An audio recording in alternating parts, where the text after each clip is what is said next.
যারা 2024 সালে উচ্চ মাধ্যমিক রাষ্ট্রবিজ্ঞান পরীক্ষা দেবে তাদের জন্য এই নোটটা ভীষণ গুরুত্বপূর্ণ। তোমরা হয়তো পড়োনি, আমি তোমাদের কাছে এখন শেয়ার করছি, তোমরা ফটাফট এই নোটটা 1 মিনিটের মধ্যে মুখস্থ করে নেবে, আর 8 মার্কসের জন্য গ্যারেন্টি।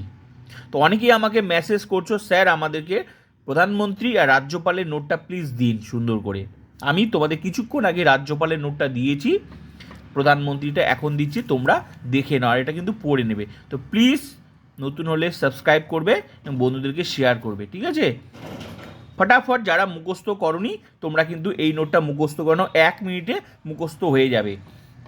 আরেকটা কথা, এই নোটের সাথে তোমরা আরেকটা জিনিস তোমরা অবশ্যই পড়বে, এর কিন্তু পদমর্যাদাটা তোমরা অবশ্যই পড়বে, যেটা কিন্তু পরীক্ষায় ঘুরিয়ে আসলে প্রশ্নটা তোমরা কিন্তু লিখতে পারবে না, কিন্তু আমি তোমাদের লিখে দিয়েছি, প্রশ্ন লিখে দিয়েছি, হ্যাঁ, এর সাথে লিখে দিয়েছি পদমর্যাদা, যেটা তোমরা কিন্তু অবশ্যই পড়বে। খুব সুন্দর, আমি তোমাদের বুঝিয়েও দিচ্ছি, একদম পড়লেই বুঝে যাবে, খুব সুন্দর করে আমি লিখে দিয়েছি।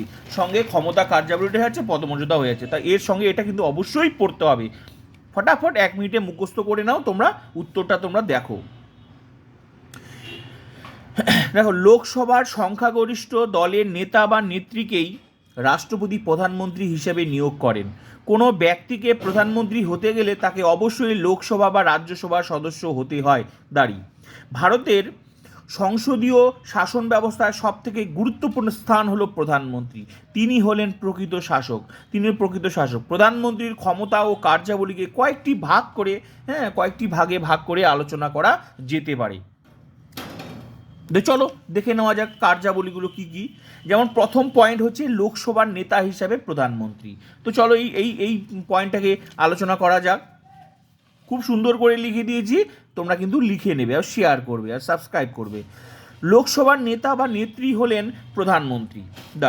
লোকসভার অধিবেশন কখন ডাকা হবে, কতদিন চলবে, কোন কোন বিষয়ের উপর আলোচনা হবে ইত্যাদি বিষয়ে প্রধানমন্ত্রী সিদ্ধান্ত নেন। তিনি হলেন লোকসভার প্রধান মুখপাত্র।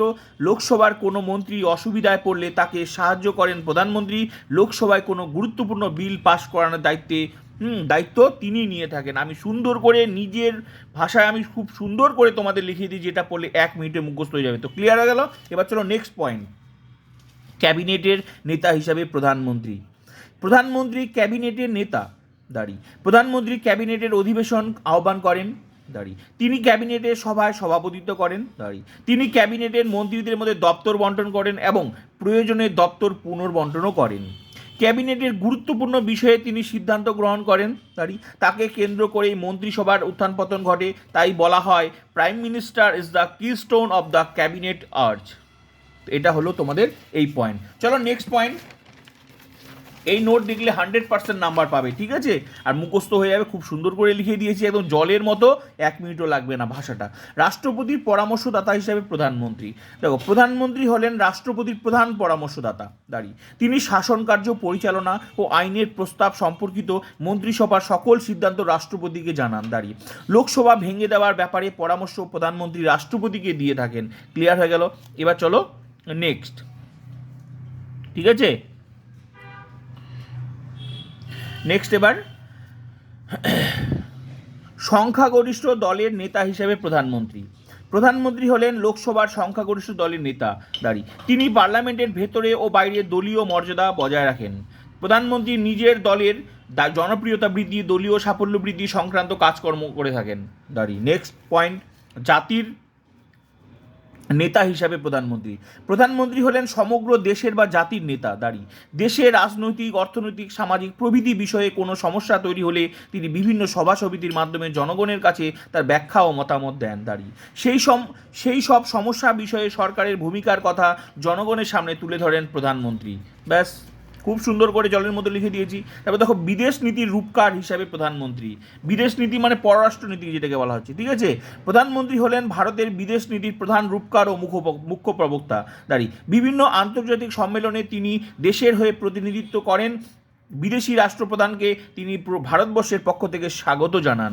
নেক্সট পয়েন্ট, নিয়োগ সংক্রান্ত ক্ষমতা। ভারত সরকারের বিভিন্ন গুরুত্বপূর্ণ পদাধিকারী, যেমন ভারতের অ্যাটর্নি জেনারেল, মহা হিসাব নিয়ামক ও নিরীক্ষক, নির্বাচন কমিশন, আন্তঃরাজ্য পরিষদ প্রভৃতি সদস্যদের নিয়োগের সময় রাষ্ট্রপতি প্রধানমন্ত্রীর পরামর্শ নিয়ে থাকেন। এবার হচ্ছে লাস্ট হচ্ছে যেটা পদমর্যাদা, যেটা তোমাদেরকে পড়তেই হবে, ঠিক আছে? এই নোটটা, এই পদমর্যাদা কিন্তু পড়তে হবে। যদি পদমর্যাদা দিয়ে দেয় তাহলে কিন্তু তোমরা বিপদে পড়ে যাবে। তাই খুব সুন্দর করে লিখে দিয়েছি, ভালো করে দেখো। প্রধানমন্ত্রীর পদমর্যাদা নিয়ে দুটি পরস্পর বিরোধী মত দেখা যায়। একদল মনে করেন প্রধানমন্ত্রী হলেন সমপর্যায়ভুক্ত ব্যক্তিদের মধ্যে অগ্রগণ্য, অন্য দল মনে করেন প্রধানমন্ত্রীর হাতে বহুমুখী ক্ষমতা দেওয়ায় তিনি একনায়কে পরিণত হয়েছেন দাঁড়ি। তথ্যগত দিক থেকে রাষ্ট্রপতি মন্ত্রীদের নিয়োগ ও বরখাস্ত করতে পারেন, তবে আসলে তা প্রধানমন্ত্রীর পরামর্শ হয়ে থাকে দাঁড়ি। মন্ত্রিসভার মধ্যে প্রধানমন্ত্রীর সিদ্ধান্তই চূড়ান্ত, তবে তার ক্ষমতা নির্ভর করে তার ব্যক্তিত্ব ও কর্মকুশলতার উপর দাঁড়ি। একজন দক্ষ যোগ্য ব্যক্তি প্রধানমন্ত্রী হলে তিনি যে যথেষ্ট ক্ষমতা ভোগ করবেন সেই বিষয়ে কোনো সন্দেহ নেই।